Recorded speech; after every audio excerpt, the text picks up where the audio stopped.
Breaking news straight out of the Philippines. Watch this, it's going viral right now. Bilib na bilib ba sa akin yung kapitbahay natin? Bakit?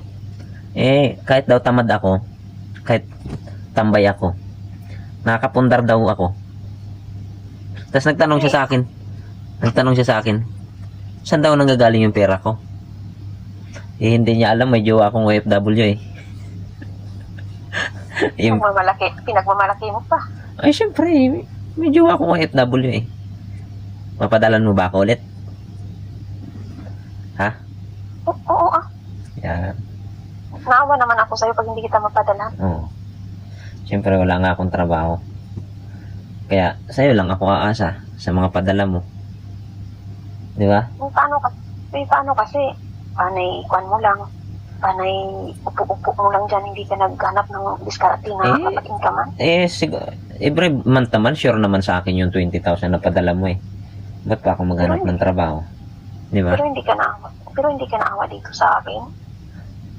Naawa din. Pero, syempre, love mo naman ako. Di ba?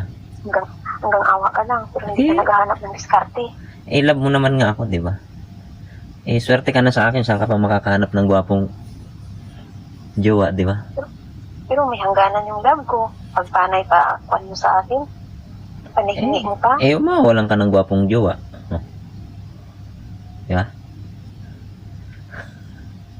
Di ba? Ayaw mo pa na? Ewan lang. Gwapong jowa.